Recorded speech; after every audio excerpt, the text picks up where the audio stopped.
Hey guys, it's Eric with the Miller Park Minute, where we're throwing strikes and getting likes, hitting dingers, and getting listeners back again with another podcast. This is the Friday Free for All episode where I talk about anything and everything in the world of the Milwaukee Brewers. It looks like my video is currently frozen, but it will catch up here. Having some technical glitches tonight as I start to record. So on Feel Good Friday, we make a signing.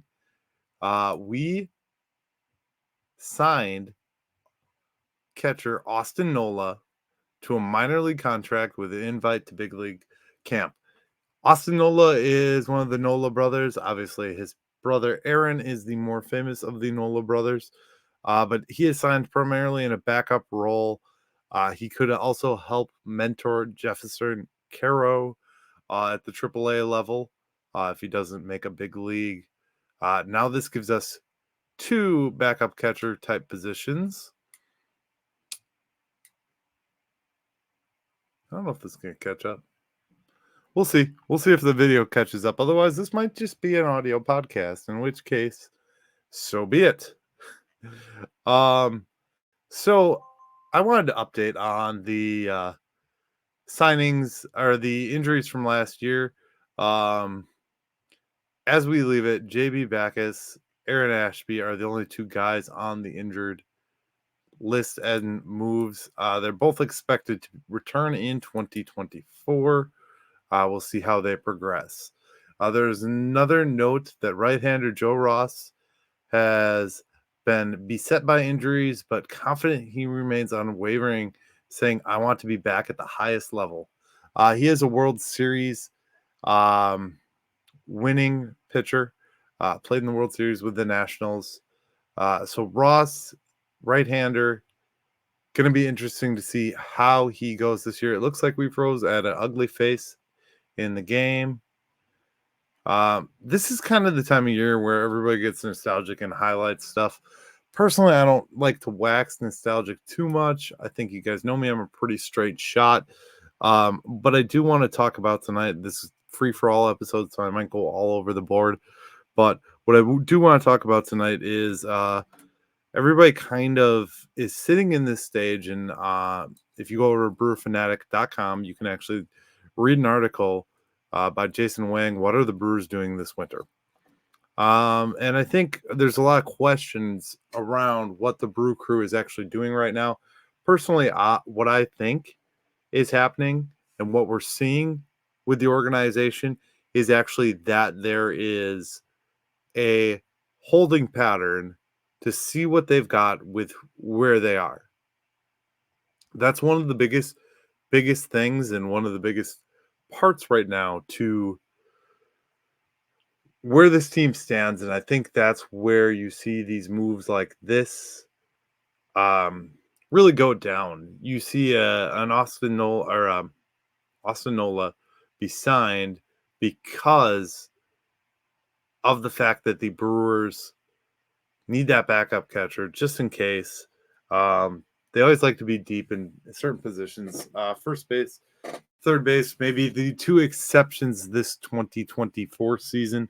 And for every year prior, we've always kind of had questionable infielder options, and I think that doesn't change. I don't think that's something that we will see a change to.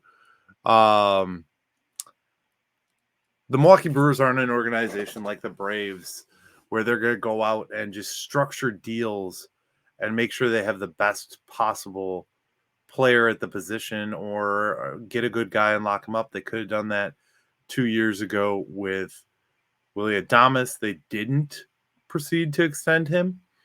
The Brewers want to have that one superstar that's the big draw in the name and they can use all the advertising. And then the rest of the guys are just however they can cheaply piece them in. Again, I froze. So they're gonna continue to do that. That's been the Brewers' MO for years now. Many years it was Ryan Braun, and I think under the Mark Antanasio ownership, we're going to see more and more of that. Looks like Jackson Chourio is the next up in the big name. They already linked him before he even made a major league debut, so we'll see a lot more of that, guys. If you want to see some good content. There is a lot of stuff over on brewfanatic.com right now. If you go check them out, I am a member of that page. It may take you a little digging to find some of my content just because I haven't posted anything there in a while, but we'll get back to that in the not so distant future. You see a lot of podcasts, a lot of talk people talking right now, and I think that's a good thing. If you haven't checked out the Barrel Banter, go check them out. Peter and David Go are good friends of mine. Wisco Sports Fanatics, they are another one. And I think it's good to have different content and conversation around this crew. Some are better than others. Remember that. I listened to Locked On, and Locked On, as you know, for years has been pretty solid, but this last year has really been a down year for Locked On. It's a lot of conjecture, and a lot of just off the cuff bad takes.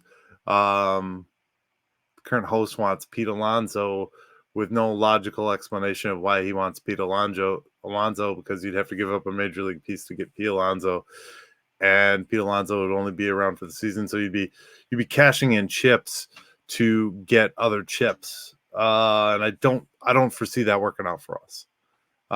Say you trade a Freddie Peralta for a Pete Alonso, that's just not gonna work.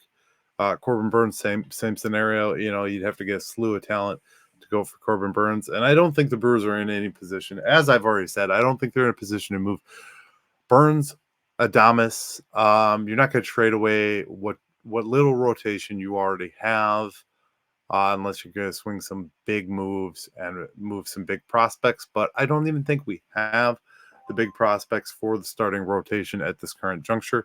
I apologize that the video keeps going out. That's just something we're having to deal with tonight because I can't get it to connect and fix properly. So I apologize. But that being said, I think the current strategy is we're going to try this out. We're going to see if we can, what moves we can make. They're standing pat because nobody else is making big moves. Now, if you see, there's another Japanese guy out there. I don't know his name off the top of my head. Sorry, it's just escaping me. And the Cubs are one of the top teams in on this Japanese player. This came out this morning. If that move gets made and he gets to the Cubs, that could be a dangerous move for us. But it would also depend on the Cubs making more moves. This isn't the only specific move, but there are a lot of moves that the Cubs could make that would make the basically put us in a worse position. Right now, the position isn't bad. Trade rumors has been speculating a lot of maneuvers right now. Tigers outright Donnie Sands. We all know about the Wander case right now. Dakota Hudson and Jacob Stallings went to the Rockies. Looks like Jordan Montgomery may reunite with the Rangers.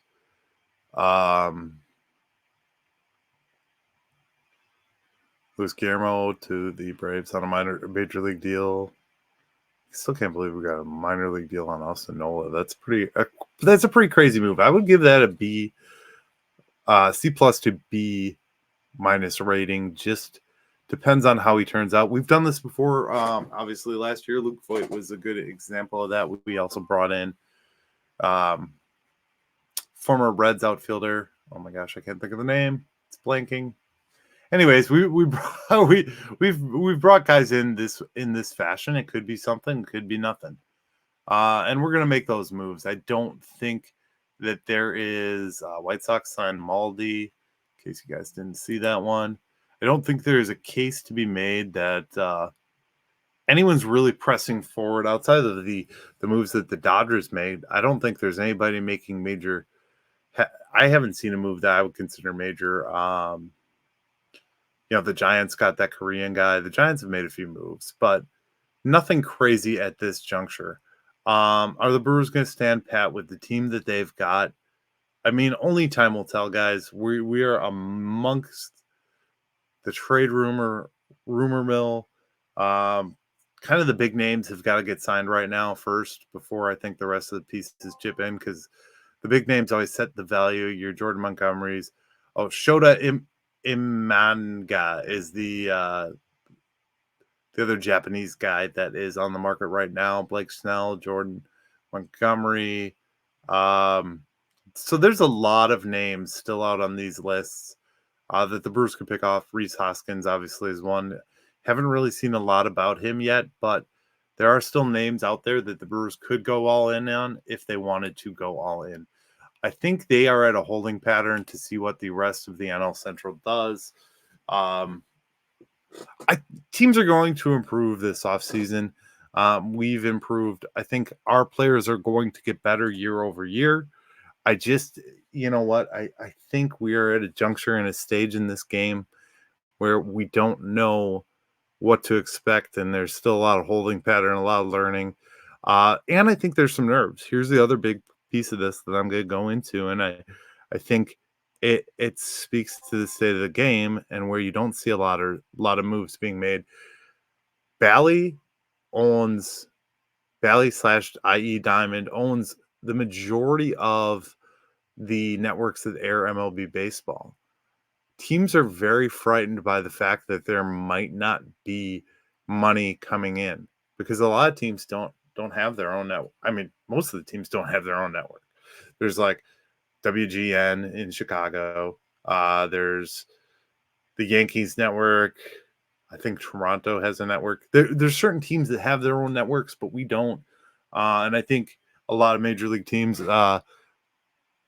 Last year, actually, the Padres got defaulted, and then MLB picked up the broadcasts from there. So there's a lot of pieces with that, and that's where I think the whole picture is yet to be seen, and we're not going to know until we have some more clarity and some more answers.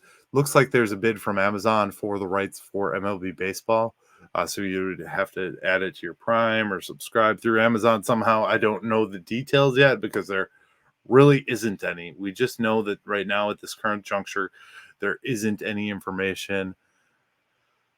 I don't know. I can't tell you guys because I don't have a clear answer. I think that's going to hold up some signings and some deals. And